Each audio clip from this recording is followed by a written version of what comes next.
Okay. चलो friends, आज हम डिस्कस कर लेते हैं डिस्ट्रक्टर। डिस्ट्रक्टर क्या होता है?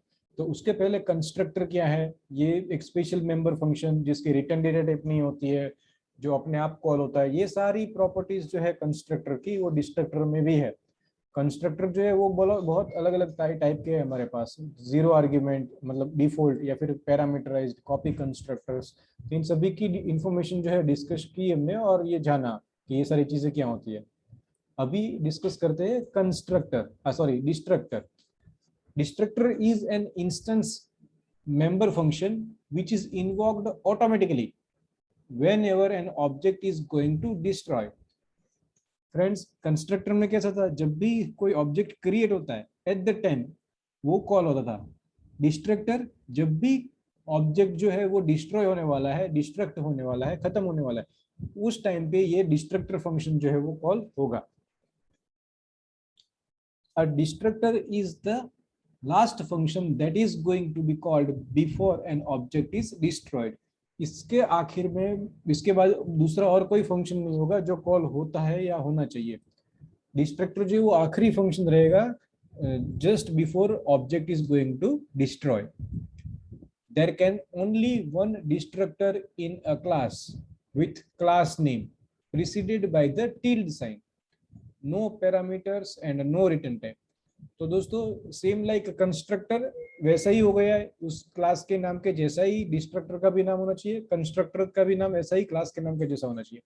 लेकिन कंस्ट्रक्टर के अंदर कैसा है, एक से ज्यादा कंस्ट्रक्टर है हमारे पास, बट डिस्ट्रक्टर में एक ही रहेगा। एक से ज्यादा डिस्ट्रक्टर कभी भी नहीं हो सकते हैं, और ये भी कुछ भी रिटर्न नहीं करेगा, और इसके अंदर कोई पैरामीटर्स भी नहीं रहेंगे डिस्ट्रक्टर के अंदर। A destructor works opposite to constructor. It destructs the object of class. It can be defined only once in a class. Constructor से बिल्कुल उल्टा विपरीत काम करेगा ये। कंस्ट्रक्टर ऑब्जेक्ट को कंस्ट्रक्ट करता है, मेमोरी एलोकेट करता है कंपाइलर के जरिए। कंप्यूटर मेमोरी के अंदर जितनी भी ऑब्जेक्ट को मेमोरी चाहिए वो एलोकेट करता है और पूरा ऑब्जेक्ट को कंस्ट्रक्ट करता है। जबकि डिस्ट्रक्टर उससे बिल्कुल उल्टा, जितनी भी मेमोरी उसने ऑक्यूपाई करके रखी है या फिर और जिस किसी के भी साथ उसका लिंकेज है, वो सब कुछ खत्म करता है, डिस्ट्रॉय करता है। It can be defined only once in a class. Constructor एक से ज्यादा बना सकते हैं, लेकिन डिस्ट्रक्टर एक ही रहेगा।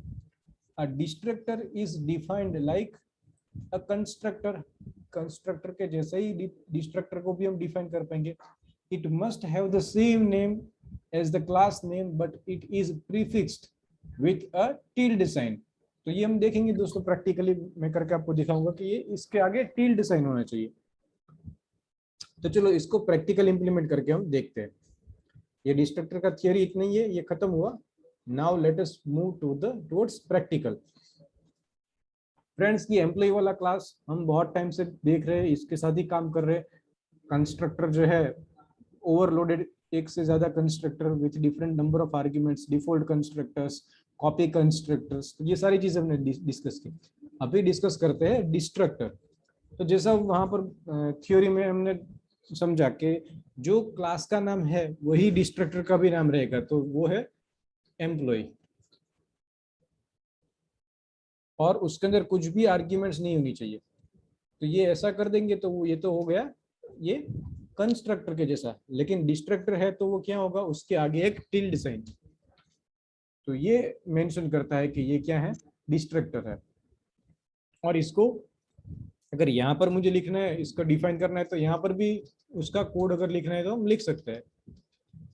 लेकिन सारे इसके यहाँ पर फंक्शंस और कंस्ट्रक्टर्स जो है वो यहाँ पर सिर्फ डिक्लेयर किए हुए और नीचे क्लास के बाहर उसको डिफाइन किया हुआ है। तो चलो ये डिस्ट्रक्टर जो है उसको भी क्लास के बाहर डिफाइन करते हैं।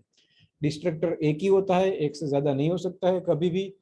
Same like class name, class के जैसा ही नाम होगा, सेम आगे टिल्ड साइन होगा। That's all, simple. Okay, class के बाहर अगर मुझे बनाना है तो same like function, return data type, लेकिन कंस्ट्रक्टर और डिस्ट्रक्टर की रिटर्न डेटा टाइप नहीं होती है। फिर क्लास का नाम, तो क्लास का नाम है हमारे पास employ. So let me type employ, फिर स्कोप रिजोल्यूशन ऑपरेटर और फंक्शन का नाम, in our case it is tilde and then employ. तो ये हो गया हमारा डिस्ट्रक्टर। ओके। लेकिन ये देखो, कॉपी कंस्ट्रक्टर के अंदर हम ये ऐसा कोड लिख रहे हैं, फिर ये पैरामीटराइज्ड कंस्ट्रक्टर में ऐसा कोड लिख रहे हैं, लेकिन डिस्ट्रक्टर में हम लिखे क्या? तो चलो इस तरह से सीधा सी आउट करके बोल देते कि डिस्ट्रक्टर इज कॉल्ड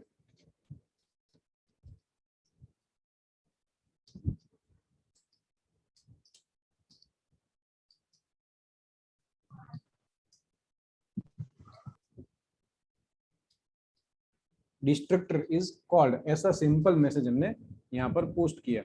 अब इसको कॉल कैसे करेंगे? तो वो अगेन हमारी कोई प्रॉब्लम नहीं है, वो अपने आप से ही कॉल होगा। जब भी ये प्रोग्राम खत्म होने को आएगा, अपने आप से डिस्ट्रक्टर जो है वो कॉल हो जाएगा। चलो गेट डेटा, पुट डेटा सब कुछ हो रहा है बहुत अच्छे से। इसको सेव कर देते हैं हम प्रोग्राम को, टर्बो सी एनवायरनमेंट में जाके अभी इसको एग्जीक्यूट करते हैं हम। Hello friends, are you with me? Yes sir. Okay,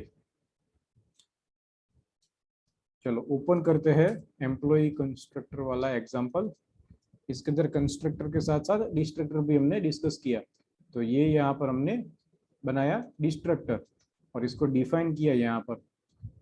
let me press F9, कोई एरर है या नहीं है? Yes, there is no error. Let me simply press control F9। Control F9 करें उससे पहले हम देख लेते हैं दोस्तों, ये वॉइड मेन के अंदर क्या होने वाला है। एक क्लास बनेगा, एक एम्प्लॉय का एक ऑब्जेक्ट बनेगा EMP1। EMP1 जो है वो कंस्ट्रक्टर पैरामीटराइज्ड है। राम का ऑब्जेक्ट बनेगा एम्प्लॉय2, तो उसके लिए गेट डेटा कॉल करना पड़ेगा, और एम्प्लॉय3 उसके लिए कॉपी कंस्ट्रक्टर, राम का डेटा उसके अंदर सीधा कॉपी हो जाएगा। फिर EMP2 के लिए गेट डेटा, और EMP1 2 3 तीनों का पुट डेटा किया, दैट्स ऑल। अभी डिस्ट्रक्टर कब आके अपना काम करेगा वो चेक करना रहा हमें। तो चलो इसको रन करके देखते हैं। Okay, it is working perfectly. Parameterized constructor पहले कॉल हुआ, फिर डिफॉल्ट EMP2 के लिए, फिर EMP3 के लिए कॉपी कंस्ट्रक्टर कॉल हुआ। अभी EMP2 का गेट डेटा फंक्शन, तो यहाँ पर मैं अगेन सेम सीता का रिकॉर्ड एंटर कर देते हैं। ओके, तो पहला रिकॉर्ड राम का, दूसरा सीता का, और तीसरा अगेन कॉपी कंस्ट्रक्टर के जरिए राम का। Okay, that's all. तो प्रोग्राम तो खत्म हो गया। ये डिस्ट्रक्टर कॉल कहाँ पर हुआ? तो प्रोग्राम खत्म होने के बाद, मतलब ठीक है, एग्जिट खत्म होने होते ये गेट ch जो फंक्शन है ना, तब तक प्रोग्राम चालू है। जैसे ही ये खत्म हुआ तो यहाँ पर आके डिस्ट्रक्टर कॉल हुआ होगा। तो हम आउटपुट विंडो में जाके अभी चेक कर सकते हैं। तो आउटपुट विंडो में जाने के लिए शॉर्टकट की मैं प्रेस कर रहा हूँ अल्टर F5। तो देखिए दोस्तों, जो भी आउटपुट है वो सब कुछ खत्म होने के बाद क्या हुआ, नीचे डिस्ट्रक्टर का स्पेलिंग ये DIST ऐसा लिख दिया गलती से। तो destructor is called, destructor is called, DIST is called. तो ये डिस्ट्रक्टर जो है वो कॉल हुआ 3 बार। क्यों? क्योंकि हमारे 3 ऑब्जेक्ट्स है और तीनों के तीनों डिस्ट्रॉय हुए। Are you getting this friends? ये समझ में आया आपको? Yes sir. Yes sir. Okay, तो वापस से चलो एक बार फिर से प्रोग्राम देख लेते हैं। कुछ है नहीं दोस्तों डिस्ट्रक्टर के अंदर, it is same like constructor, लेकिन ऐसा सिर्फ टिल्ड साइन और सिंपल ऐसा इम्प्लीमेंटेशन है। इससे और ज्यादा इम्प्लीमेंटेशन बढ़िया वाला इसका कुछ होगा नहीं, और हम देख भी नहीं पाएंगे। अभी डिस्ट्रक्टर जो है उसका मतलब क्या है, वो चाहिए क्यों हमको? अगर दोस्तों हम डिस्ट्रक्टर नहीं भी बनाएंगे, ठीक है, फिर भी कंपाइलर, जैसा कंस्ट्रक्टर का था ना कि अगर हम कंस्ट्रक्टर नहीं बनाते हैं तो कंपाइलर अपने आप से बना लेता है default constructor. Same way, sorry, हाँ सेम वे डिस्ट्रक्टर भी कंपाइलर अपने आप से ही बना लेगा। तो फिर ये इसकी जरूरत कब पड़ सकती है और क्यों हमको इसका यूज करना चाहिए? हमने तो सिंपल ये मैसेज ही इसके अंदर लिखा, destructor is called, that's all, nothing else. तो दोस्तों जब हम बहुत बड़ा बड़ा प्रोग्राम बनाएंगे, ठीक है, तो उसके अंदर फॉर एग्जांपल मैंने एम्प्लॉय का ऑब्जेक्ट लिया है, और वो एम्प्लॉय का ऑब्जेक्ट जो है ना, वो कोई एक्सटर्नल, वो पॉइंटर के जरिए कोई एक्सटर्नल फाइल को एक्सेस कर रहा है, कोई दूसरा रिसोर्स जो है उसको एक्सेस कर रहा है।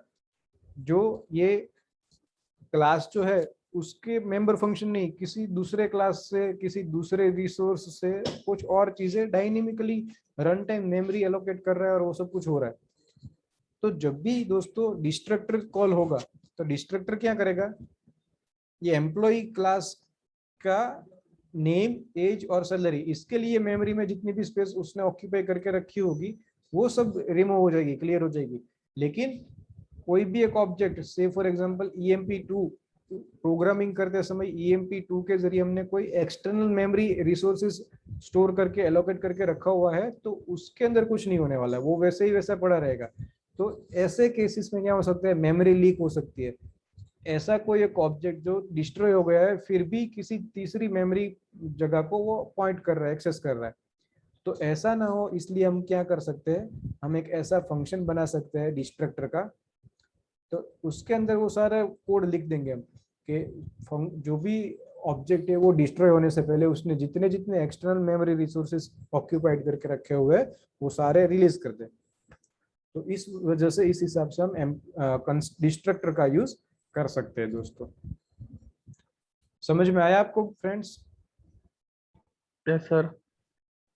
Any question in this?